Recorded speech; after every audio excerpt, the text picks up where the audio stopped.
Broadcasting from the business capital of the world, this is the Podcast Business News Network.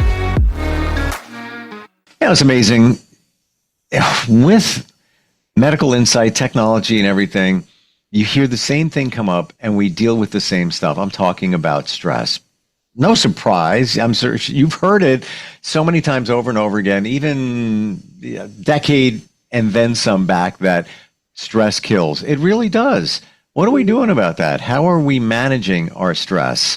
We're going to talk to somebody today that helps people minimize stress in their lives, make realization of what actually is going on, and the challenges and triggers they may have that might even stress them out. She is behind a wonderful counseling center in Massachusetts called New Beginnings, and she's also our Diamond of the Decade. Sherri Alexandrovich is back on the program. How are you doing today? I'm doing good. How are you doing today? I'm relatively stress-free, I believe. Yeah, well, that's a good thing. Yeah, well, a couple little things here. I like to call it percolating out there, but like low level, in a manageable state. That took a journey for me to figure out and minimize. And I could fill a lot of time here talking about my stress journey, which includes an ulcer times 2 over a period of time. So I get it. It's like, and I also get how you don't realize that the stress is building, right? Because we're so cool at acclimating that, I realize it's gotten worse. You just keep doing what you're doing until your body says, I'm not doing that anymore, right? Right. Absolutely. And that's the thing, is that our bodies don't let us get away with the things that our minds necessarily let us get away with. And I think that's what's important to recognize, is that when we start having those somatic, those body type symptoms, to really pay attention to those, because they can, like you said, ulcers times 2. Right here, I'm right there with you. Oh, yeah. This like long-term stress related things that happen in your body that, once you kind of cross over that threshold, some of it can't be reversed. So it's really important to be mindful of what our daily stressors are like, for sure. Well, you're bringing back those memories. The year was 2016. Steve was dealing with some personal stuff, newer house, complete backyard reno, did some of the work, but also managed it. 3 different jobs. I took on a management job that, looking back, it was a cool career thing, but monetarily it didn't make sense, and life-wise it didn't make sense, but I was doing it, waking up very early, kids, on and on and on and on. And I just started feeling that, something in my stomach, just uncomfortable. Oh, it got worse and worse and worse, like we said before.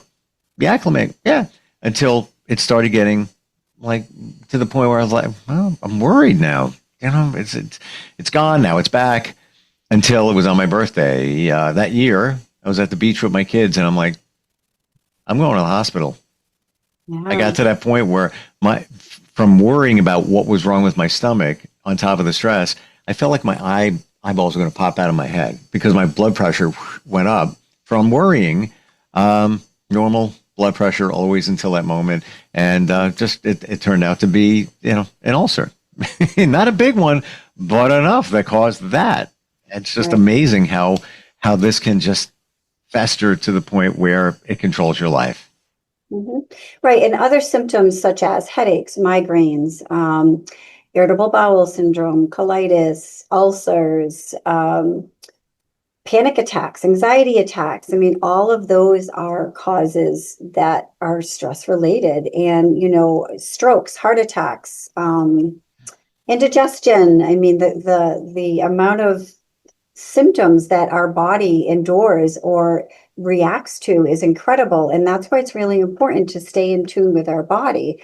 And a couple of different ways that, we can do that. And there's exercise, meditation, mindfulness, talking about, problem solving, dancing, music, going for walks, all of those are really good ways to kind of recenter and rebalance ourselves and stay in tune with and listen to what is it that our body is telling us, because those are really, really important messages.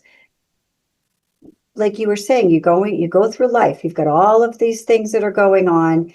and you're not really focusing on how your body's responding to it. You know, your brain is just kind of every day, it's crisis managing, it's getting through, it's kids, it's work, it's bills, it's finances, it's marriage, it's divorce, grieving. I mean, there's just so many things that happen every day that we forget that self-care is really, really important. Didn't even know what that meant back then. No, right? A lot of people don't. No. What is self-care? I mean, when you're in the thick of it, it's really hard to kind of take a step back and breathe and say, oh, self-care, what does that mean? I mean, I can't. I've got so many other things that are bigger priorities. What we don't realize is that if we're the head of that and we're the person in charge, it's like the airplane, right? Put your mask on first before you try to help other people. And that applies to our everyday life as well. It's really important that we stay in tune with what our needs are. And it's not about being selfish. It's not about, putting ourselves first because we think we're more important. It's about how can I be the best version of myself in order to be the best version for other people. So the stage that comes first, right? You have to make yourself the priority. And not only is it because it's important for our own personal growth and our own stability and to keep ourselves somewhat manageably stress-free, but also if we don't demonstrate to other people in our lives that we're a priority, other people are not going to make us a priority either. And so it's really how we're presenting is so much bigger than just taking care of ourselves. It's role modeling. It's role modeling for our children, for our grandchildren, for our coworkers, for our friends, for our partners, for our spouses. How we want to be treated is really important, and how we treat ourselves. It all kind of goes hand in hand. That nobody ever talks about what you just said, because you're teaching others how you want to be treated, especially when it comes to the self-care. So you get to the point where you say, yeah, I'm going for a jog. I'm going for a walk. Nobody's ever going to say anything once you've set it up where this is what I do. I need this for me to take care of everything and everybody. And even an example for our kids, to show them, yes, it's okay to think about oneself instead of just giving to others. There's nothing wrong with that. You just got to keep it in check.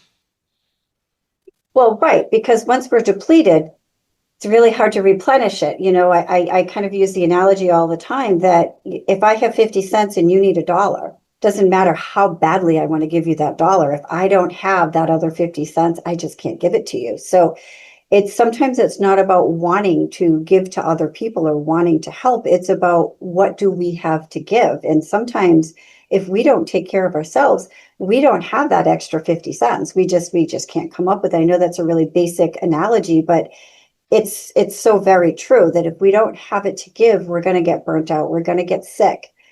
We're not going to be able to take care of ourselves. And not only are we role modeling that importance for our community, for our children, everybody that's involved in our community or who's within our family unit, but we're teaching them that it's okay for them to make themselves a priority. So it's almost a double lesson there. We're teaching them the importance of role modeling and the importance of taking care of yourself and taking care of other people, but also the importance of it's okay to make yourself a priority. It's okay to say, this is what I need today, and to advocate for yourself.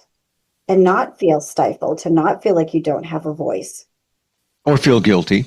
Or feel guilty for having a voice, right? It's just so multidimensional that all of this just goes down so many different slippery slopes that it's really difficult to navigate once you start sliding down that rabbit hole, how to get back out of it. So stress management, we identified some things here. What are some of the other things that we can do to keep stress in check? So in addition to the exercise, all of the things that we do for ourselves, but also prioritizing, making lists, right? What's important. So sometimes people have 50 things that's kind of percolating in their mind of things that they need to get done. I'll suggest make a list, then prioritize that list. And then just make it into two lists, the things that you absolutely have to get done today, the things that you would like to get done today, and then the things that can wait. And that way there, you're visually looking at how to basically better balance everything that's going on in your life. Because sometimes there are just so many things that need to get done. It's really hard to just be able to figure out which are the things that absolutely need to get done today, and which are the things that can wait. And then what can we delegate? And sometimes by doing a list, we can see what are the things that we can take off our plate to delegate to other people to be able to still be efficient and effective and get things done. And sometimes delegation is a really hard thing to do. Yeah. I struggle with it. So I'll be the first, right here, first and foremost. I am the worst. I am such a perfectionistic person that really hard for me to delegate, because there are few moments that things are done exactly the way that I would do them. And not that my way is the best way, but sometimes you kind of get stuck in that, you really need things to be done a certain way, or sometimes we forget that our way is not the only way, that some other people might have better or more efficient ways if we could just be open-minded to that. I think that's an important lesson. Very much so. And sometimes we become enablers to the point where, something needs to get done. I can ask so-and-so to do it. They explain, I'll just do it myself and get it. Well, that's not good. You're not helping them. You're not helping you. Right. Well, because what are we teaching them? Right. So we're teaching other people. Well, first of all, we're not teaching them anything, because we're not teaching them how to do it. So they're staying static. But then we're also giving them this lesson that, well, we'll just, don't worry about it. If you just sit silent, somebody else will just take care of it for you. So then we're also not role modeling how to be motivated, how to be go-getters, how to kind of step up and take over. And, I learned a pretty valuable lesson when my kids were younger, and I used to everybody had a chore chart, and I had my own two children, my niece and my nephew, that I was raising. So there was me, single mom, going to school, working full time, 4 kids, all under the age of 10. We had a chore chart, right? 26 years old, the house full of everything going on. Talk about stress management at its best. So one of the chores was to vacuum the floor. And one of the kids would say, well, why can't I just sweep the floor? And back then, you're in the moment, you're so busy, you're not thinking, well, I want the floor to be vacuumed, because the sweeping of the floor just isn't going to get it up right. And you know what? The little one just kind of looked at me and said, well, just let me have a chance. Let me just sweep the floor and let me just see. And if you don't like it, then I'll vacuum it. And that for me was so powerful, because I stepped back and I was like, you're right. I'm robbing them of the experience to figure out how to do it for themselves. I'm so busy and overscheduled that I'm not really thinking about the lesson that I'm teaching them, which is my way is the right way, because it's not, right? I'm not the end all be all. And I'm just taking away some really powerful skills. And I think that as we get older, we forget to just take a breath and take a step back and let the younger generation try to figure it out. And if it doesn't work, then we reshape it. But there are other ways of doing it. I know exactly, or at least I'm pretty confident in what would be going through your mind or somebody's mind at that moment.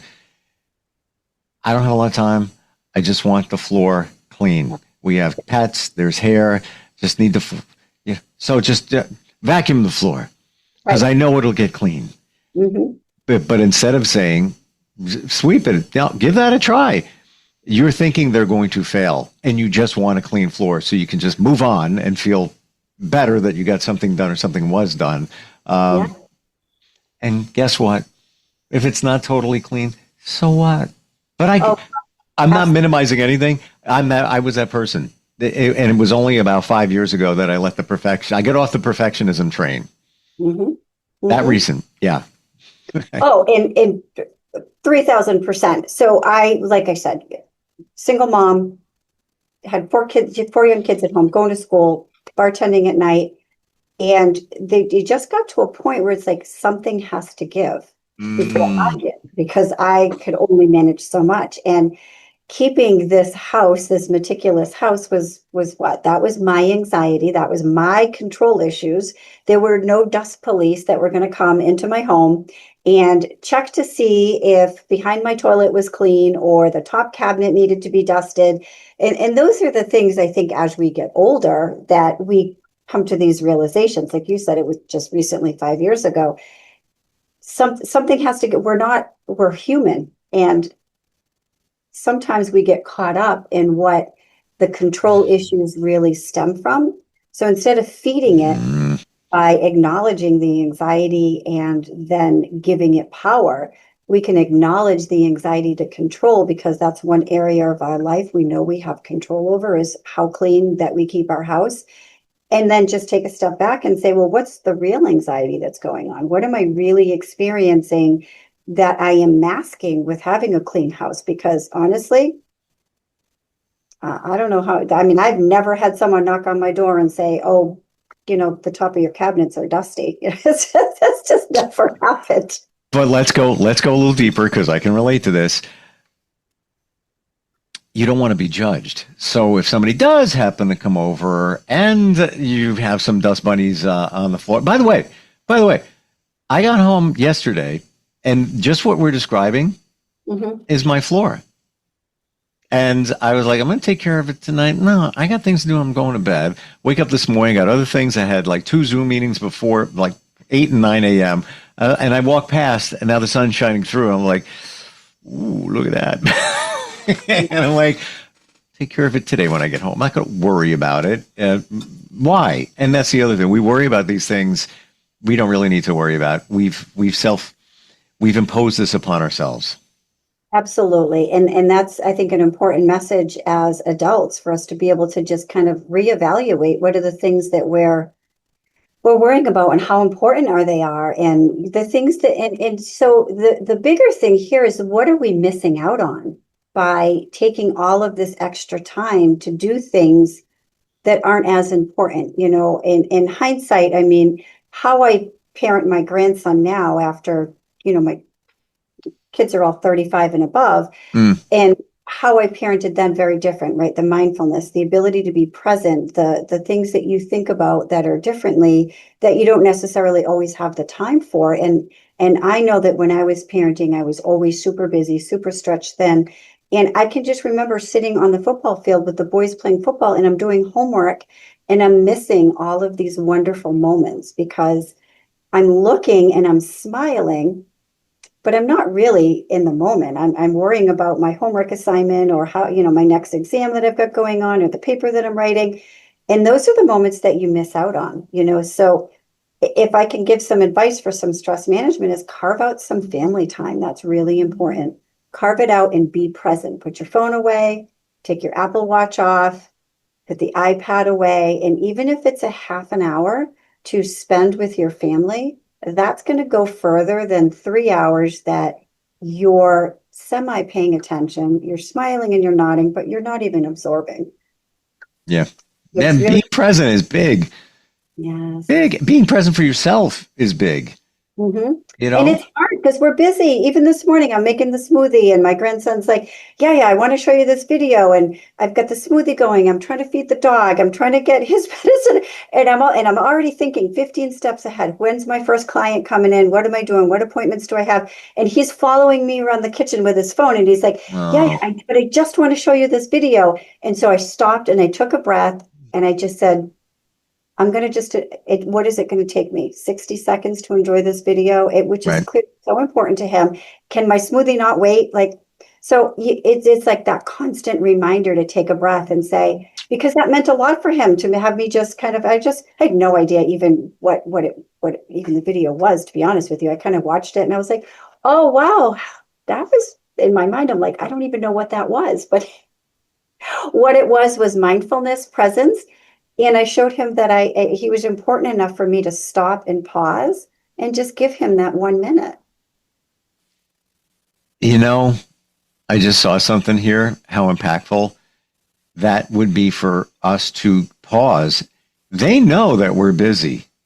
Mm-hmm. And, whether we should be, need to be, it doesn't matter. You're in the middle of doing stuff and you stopped.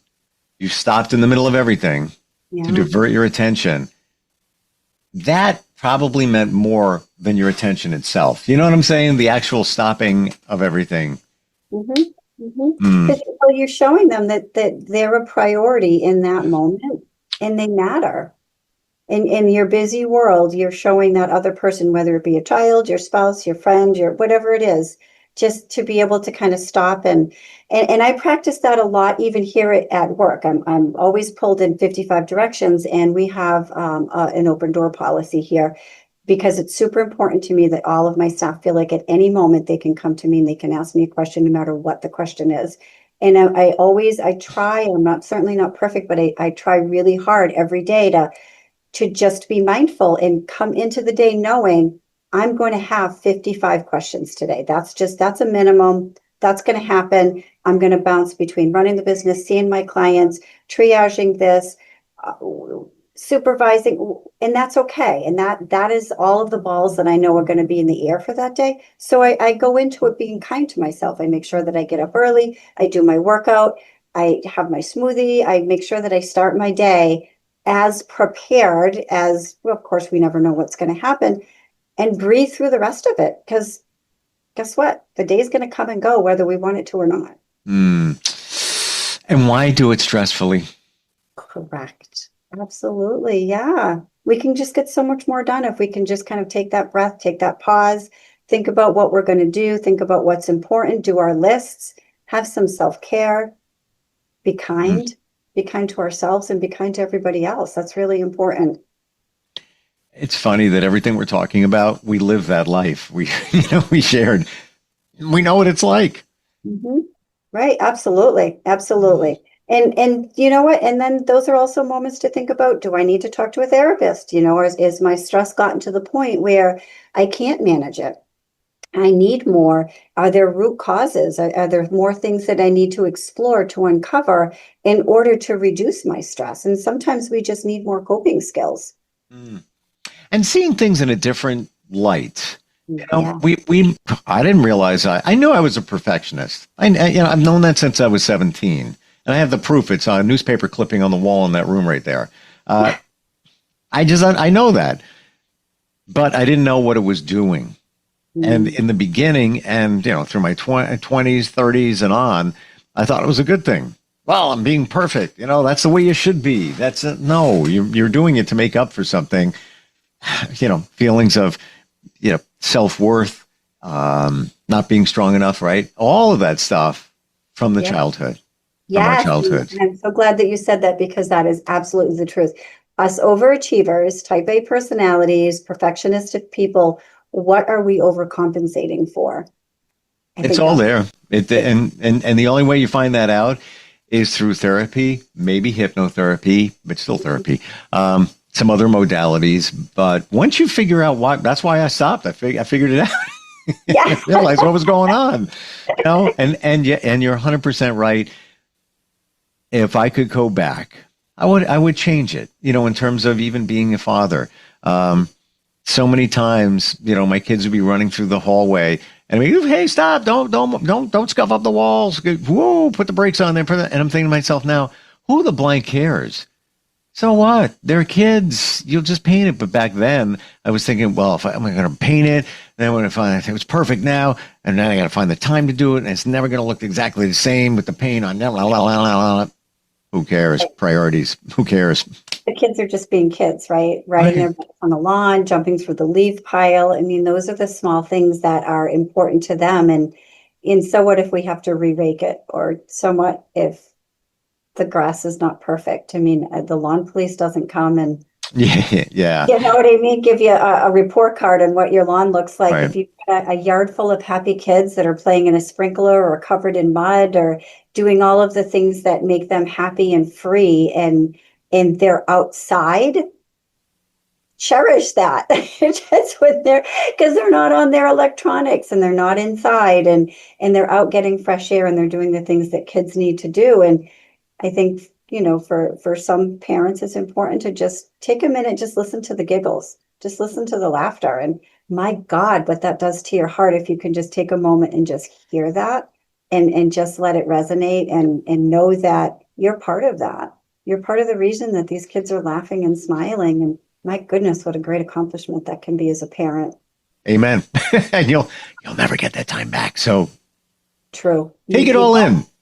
Yeah. How do we find you? Our website is newbeginningswc.com. We have a Facebook page, New Beginnings Wellness Center, and all of our information is on our website or is on our Facebook page. You have an amazing team, people that do care. And then there's you at the helm of the ship working to delegate. Yeah, I'm still working on that. That's on my bucket list, delegation. Same.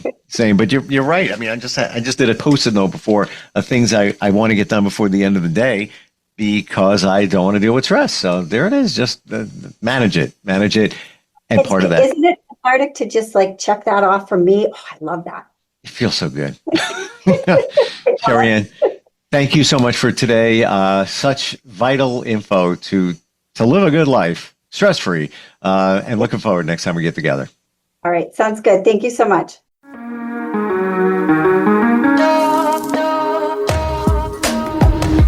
Broadcasting from the business capital of the world, this is the Podcast Business News Network. Hi, this is Terry Crews, actor, former football player, game show host, father of 5, and all-around big dude. I'm also an expert on drama. I know all kinds of drama. There's the good kind that comes with having a house full of kids. There's the bad kind like season-ending injuries. There's the necessary kind like having an agent in Hollywood. And there's silly drama like the drama around my percolating pectorals. And then there's the drama you can skip. Skip the drama that comes with not having your high school diploma or equivalency. Find free adult education classes near you and finish your high school diploma. Visit finishyourdiploma.org. Or text diploma to 97779. Message and data rates may apply. Reply STOP to opt out. That's diploma to 97779. And leave the drama to actors like me. Brought to you by the Dollar General Literacy Foundation and the Ad Council.